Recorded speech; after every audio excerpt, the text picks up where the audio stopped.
in the Philippines here, and I want to continue the series we've been doing about autogynephilia, recapping on it, and I want to go in detail into the ETLE, the erotic target location error, because it's fairly clear that this is a difficult concept for a lot of people, and it's a difficult concept for anyone, really, to understand. So let's begin at the beginning and have a look at it. Now, to understand the ETLE, you have to understand some facts about basic cognition, right? Cognition, sorry. Now, when you move around in the world, when we all move around in the world, we're moving around in a mental model of the world that we construct. Now, if you remember, if you're old enough, if you remember things like DOS, or if you know code for HTML and things like that, you'll know that there's a whole bunch of this really quite impenetrable information can be represented in that way. And then we use Windows for DOS or browsers to interpret that code so that it appears in a visually accessible manner that we can then use. Your brain does something similar on a really much more complicated way, in a much more complicated manner. Fortunately, it's a lot more reliable than Windows, but it still gets fooled. What it does is it takes all the information from your sensory inputs, your eyes, your ears, your nose, your sense of temperature, your sense of touch. I think there are 26 different senses. And when you take all these together, it's input into the brain, and the brain puts it together, right, into a model, which you then live in. Now, that model is what's called semi-autonomous. It makes a lot of the decisions itself. If you've ever been in a car and you've been driving and then you suddenly think, I can't remember driving the last 5 miles or 5 minutes, it's because your system was just doing it on its own. And it was like, it didn't really need to annoy the captain because everything was under control. There were no hazards in the way. And you just carried on. I don't advise that, by the way, but everybody's done it. We know this is the case, or one of the ways we can examine how this works is through optical illusions. Now, optical illusions are situations where the brain is deliberately fooled into creating a mental model that isn't actually accurate. And so you think that something is the case which isn't. Right? Now, that's an important concept to understand. It means that the mental model, the brain isn't perfect. It can be fooled. It doesn't always produce exactly what it should do. Now, let's look at the ETLE. In terms of attraction, our brains create, within the mental model, an idealized partner, the ideal person, ideal woman or ideal man. And that is partly genetically derived, and so it's partly innate, and it's partly cultural. Generally speaking, males will be attracted to females, and usually younger females inside the sort of most fertile range. 14 to 24 is the normal one that people say, well, that's the kind of area that men are principally attracted to. But within that, there's huge amounts of cultural input, but that's constrained culturally. For example, a good example would be that in modern Western culture, it's not considered appropriate for men to be overtly attracted to such young girls, so they tend to shift it up the way a wee bit. So it would be fair to say that men tend to be perhaps more attracted to women between, say, 18 and 28 rather than 14 and 24. But that's a cultural thing. It's still very much in that age range where they're very fertile. You'll have to excuse the dogs.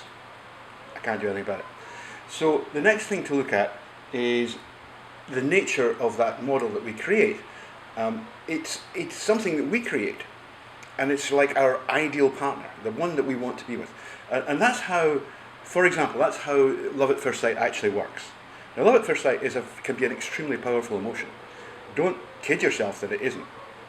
It's quite a shallow one, but it's very, very powerful, because you've just met the person who exactly matches your pre-existing model of what your partner ought to be, right? Ought to look like, ought to behave like, all that sort of stuff. Bang, there she is. If you're a guy, there she is. Wow, you know.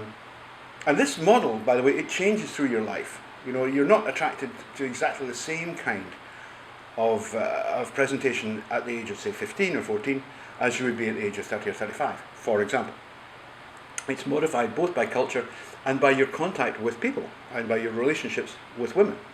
So it does modify. But when you meet that woman speaking about men here, it works the same in reverse for women. You meet this person who matches ideally this mental model that you've got, and bang, it's that click. It's called click, you know. It's not really love. Love happens later. Love happens when people start to modify themselves to accommodate the other partner's expectations and image of them in a kind of sympathetic, symbiotic way. And that's what love actually is, where it's a much deeper and longer, more profound feeling. But, you know, love at first sight, it does happen, and that's what you're doing. You've identified a person in the real world with your mental model of your ideal person. Right, now, let's look at a moment at masturbation, because we all do it. Now, women, when they develop, nobody needs pornography to do masturbation. You know, the Paleolithic people didn't have Playboy, you know, or the internet, or whatever, you know. They did it all in their heads. If they were going to do that, they did it in their heads. And both men and women masturbate. Women tend to go for a more social model of masturbatory ideal. And it often involves things like surrender. I mean, you would be amazed how many women have spoken to me about, you know, this fantasy they have about being taken by a huge silverback gorilla. Beautiful Frank Zappa, for example, he wrote a song called Dirty Love, in which he said, "Give me your dirty love, like you might surrender to some dragon in your dreams." And that's encapsulating that idea of surrender and being taken, overpowered, nailed to the bed, all sorts of things that tend to be part of female masturbatory fantasy. Men are far more visual. They're far more about what they see, and they're target-oriented in a way that women really aren't. Women are socially oriented, men are target-oriented. So they tend to have masturbatory fantasies that involve their idealized woman that they've created, this ideal target, in acts of sex with either themselves or with others, usually with themselves, or just appearing to be incredibly sexy or doing something. You know, it's all in the head, but this person is actually playing a role, right? Now, I have certainly spoken to quite a number, and it has been recorded in the literature, of men who are autogynephilic, who have reached the clinical stages, that is, they have real gender dysphoria, they are in big trouble. They say that this all started when they first decided to try and see what it would feel like for the woman that they had created in their minds. And so they had started to try and put themselves in the position of the woman who was playing the erotic role in their own ideas, in their own head. Now, what you've just done is you've given this construct, because that's all it is, it's just a construct of your sort of idealized woman, you've given her feelings. You've made her into a person. And even worse than that, this is a person who is part of you. This is not a real person. It doesn't exist in the real world. You created it, right? And if you continue to do this, this becomes an artifact, what we call the autogynephilic, what I call the autogynephilic artifact. Some people call it the autogynephilic personality, but I don't think you should say that, because you should keep that word for the host, you know. But the autogynephilic artifact definitely has, if you like, a pseudo-personality. It is very like a person, somewhat attenuated and constrained, and extremely sexualized. But this is what becomes the focus of the masturbation. And now this one now gets itself a second life, a real life. It becomes capable of autonomy, of motivating. So there will come a day when, instead of the man just trying to put himself inside the head or feelings of this person will actually take over and see what it's like to be in the driving seat, and then it will look out. And that's really when things start to go, it gets serious now. If that person then looks in a mirror, you know, what it wants to see is itself, because that is the sexual ideal that it has been created to represent, right? And it looks there and it sees a guy. And that's a big problem. That is a really big problem, because you get instant cognitive dissonance. Now, this is not applying to the host, it's applying to the artifact. The artifact is now very confused about what the hell's going on, you know, because it's been created to be a woman. And it's looking in the mirror and it's seeing a guy. Not all autogynephiles do fetishistic cross-dressing, but they all use something that can identify the idea of them being women. And sometimes we've talked about it, it could be anatomical, it could be physiological, it could be behavioral, it could be interpersonal. Could be a whole. It's really a broad thing. You can take almost anything that is, if you like, can encapsulate the notion of being a woman. An autogynephile can fix on that as being his representation of the woman. So the ETLE at this stage starts to develop, and we've already talked about binging and purging, and this is what's happening now. Is that the artifact is sometimes in control, so it really wants to make itself present as strongly feminine as it can. The host is still there, and he's going to say, no, can't have any of that in my life. And what that gives you is unstable self-ideation. These people are not stable.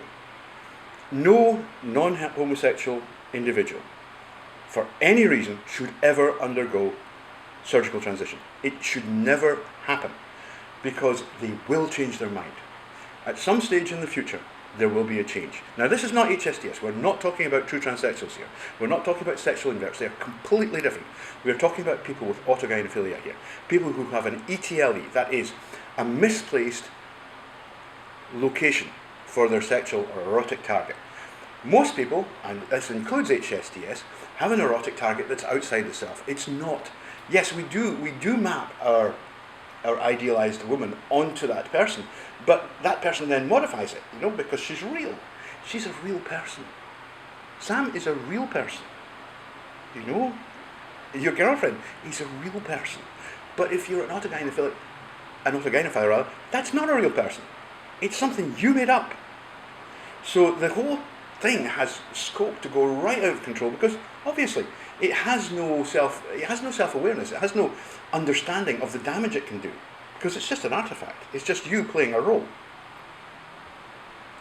So this is what the ETLE is, the erotic target location error, and how it comes into being. It's what happens when your mental model, instead of mapping the characteristics of your ideal person, your object of desire, onto a real person, and then bringing the mental model into line with what that real person is really like. I love Sam. She very much approximates my ideal woman, but she is a real person, so that approximation, that ideal woman in my mind, has had to change to suit Sam. She's a real person. So you could say that, I have an ideal, and certainly have had for a number of years. It's modified over the time because I'm an older guy. But this will be a person with black hair, dark hair anyway, and I've always been attracted to dark-haired girls. She'll have tanned or slightly brown skin. That's always been me. She'll be somewhat petite, but maybe not really short, but somewhat petite. She'll have fine bones, high cheekbones, a wide mouth, and these days she'd probably have a cock on her, but that's something else, So that's by the way, is how men get to be attracted to trans women, is preoperative trans women, is they just adopt the characteristics that they, that their mental model goes, oh yeah, that's cool, so there you are, a real trans woman, and it comes together, But for an autogynephile, it's not related to a real person. It's only someone in your brain, and that is when the whole thing gets really out of control. As I say, you've got variable self-ideation to start with, because there are two characters, the male host and the autogynephilic artifact. These are completely different. One is male and one's female. So they have totally different impressions of themselves and conceptions of how they should appear to the world. And so surgical transition for an autogynephile is just such a bad idea. And I don't care, I disagree with Ray Blanchard. A lot of people think, I think Ray Blanchard is God. I think he's a wonderful guy and I think he's a genius. But I think he's wrong here. I don't think that we should encourage or make it easy in any way for autogynephiles to transition. I think it's a very, very bad mistake. I think they should be dealt with in other ways with other therapies. But that's my opinion. For HSTS, in my opinion, most HSTS, most sexual inverts, that's what they are. I mean, there's a point at which there's just, why would you struggle all your life trying to pretend to be a guy? Just transition. It's easy. If you're HSTS, if you're homosexual, male, that is a sexual invert, you're a feminine homosexual, right? You want to be penetrated by big hairy guys. But don't fight it, just go with it. It's easy these days, you can do it. And you can have a good life. We have girls like that now who are in their 70s. And they've had great lives. And there's no reason why an HSTS today just can't have a terrific life. As HSTS, just get on with it. We're not talking about them. They don't have an ETLE, right? They have a normal female sexuality. It's just, they were born as boys. But for the autogynephiles, it's a big, big, big problem. That's how their ETLE works. It's a question of the mental model that they have, creating an ideal female target, but then mapping it onto themselves, right? And that's incredibly dangerous. That will ruin lives. Don't do it. Try to avoid things like that. So, first thing I would say is, do not ever do that thing where you do, oh, I want to see what it's like to be a woman being penetrated. Well, get in touch with your female side some other way, because that's dangerous. That's a known route into autogynephilia. There's many cases where that autogynephiles have said, that's how it started. I was trying to feel what it would like to be a woman having sex. And the next thing I know, I've got gender dysphoria.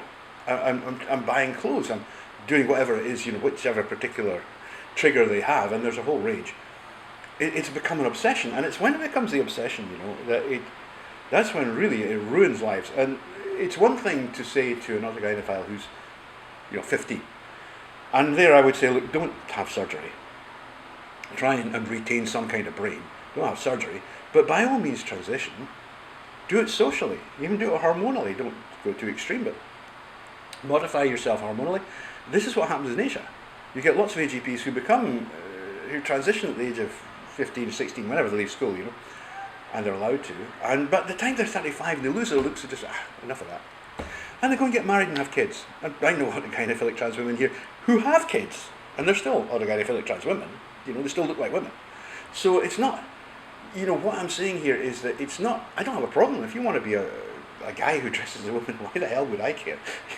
I just laugh, it's funny, it's cool, but don't go ruining your body for it. People are being encouraged to have surgeries which are unnecessary. They don't need to do it.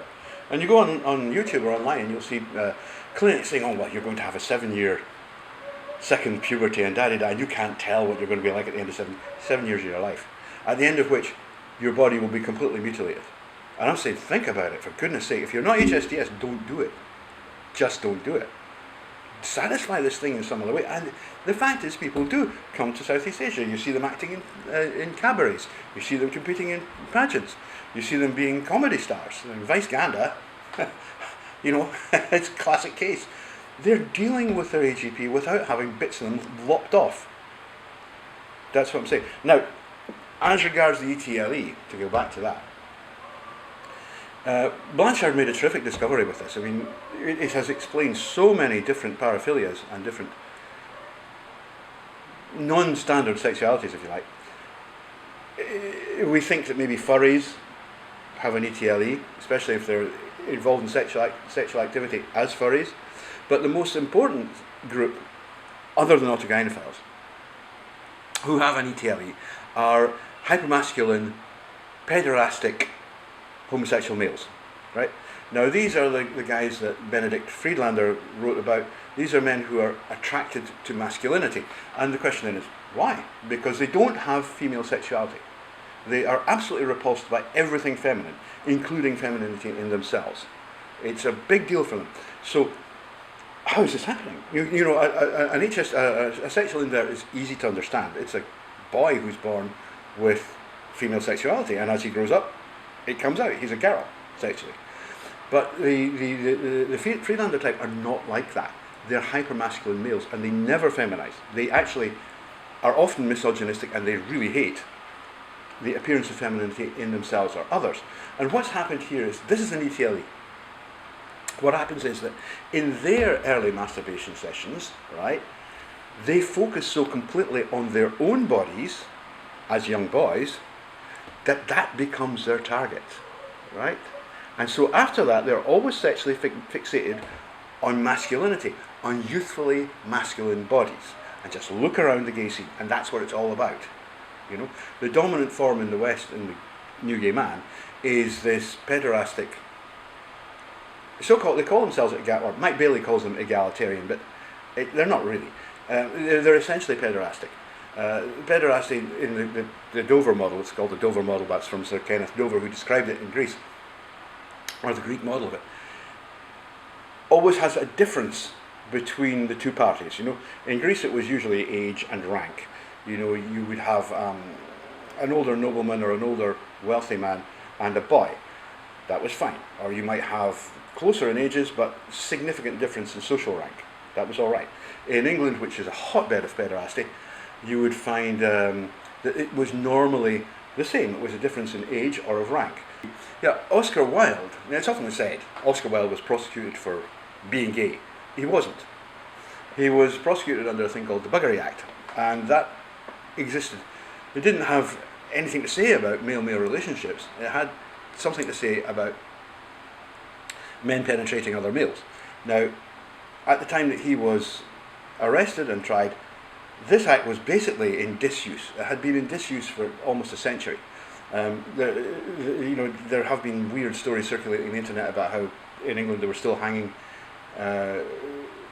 so-called buggers, sodomites, in the 19th century. They weren't. They just weren't. They used a kind of bureaucratic shorthand to say, well, we just let them go, you know. And that's what they did. They were being let go. It wasn't a problem. The problem happened because Oscar Wilde buggered the son of a lord of the realm, right? Oscar Wilde was a commoner. He was a common-born Irishman. And this is a man now penetrating the son of a lord, a very senior lord of the realm, and, get this, one who had campaigned against sodomy for many years. I mean, it's very hard to imagine that Wilde didn't do this deliberately, by the way, that he was being transgressive. He was trying to, hit the establishment, which has become a part of the new gay man scene, But that's why he was tried. He got 2 years in jail.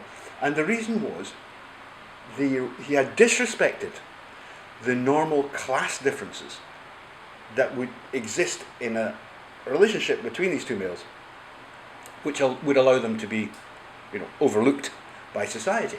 And the English, the Germans and the French, let's be quite honest, they broke male bottoms all across Europe.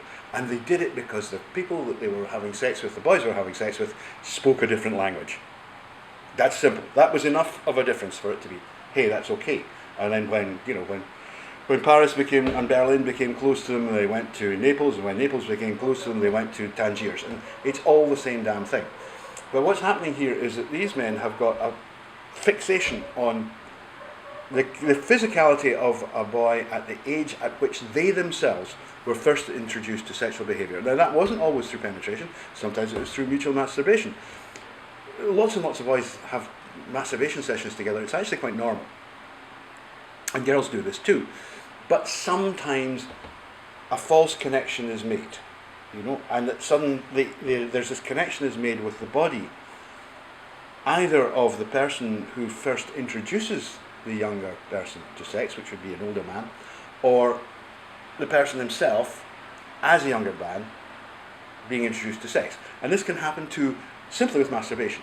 The boy is masturbating, and instead of his imagination becoming focused on images of girls, it becomes focused on images of himself. Now remember, we're talking here about non-inverted homosexuals. These are not sexual inverts. So he kind of learns to be sexually stimulated by the appearance of his own body. And what will happen then is that as he gets older, that will continue to be his mental model of the ideal partner, is the boy of 13 or 14, whenever he started masturbating. And of course these people are pretty dangerous, as we have seen. It develops into a pederastic system which is cyclical. It's very typical of pederastic systems that the penetrator becomes the penetrated becomes the penetrator.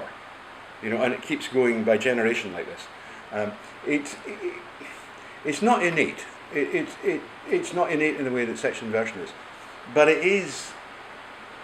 It's a result of a natural system that's been slightly put off key. It's just slightly wrongly focused, and that causes an ETLE to be formed. In this case, it's the person themselves, but as a boy, and they map that idea onto other males, right? And that is what causes that kind of hypermasculine homosexuality. They become obsessed with the idea of these super masculine guys, which they see themselves as, so they become really masculine themselves, and they map that onto their lovers. And that's where the clone gay scene comes from. That's why there is a clone gay scene. That's why it's like with like in that scene. Because that's what they're attracted to, themselves. But walking around in the real world, they map their own sexual ideal onto a real person. And that person then has to be brought into conformity with the sexual ideal. Now that's the wrong way to do it. It shouldn't happen that way. What should happen is that your sexual ideal should transform to accommodate the person that's your partner, the person that you love, you know. That's the way normal people do it. But these people are, you know, they have an ETLE, and essentially that means they're not responding in a normative fashion at all. And I'm sorry, gays can tell you what they like. The only gays who really have any kind of normal sexuality are, that's the rain on, I'll stop, are sexual inverts, but they have the sexuality of the opposite sex. Okay, so I hope that's explained it. I've done that before doing the sexual orientations or desires or preferences maybe of autogynephiles. There are three. That's again quite complicated, but you really need to understand the ETLE to understand how that works. So there's that. That's today's little lecture over. It's started to rain. I need a beer. See you later.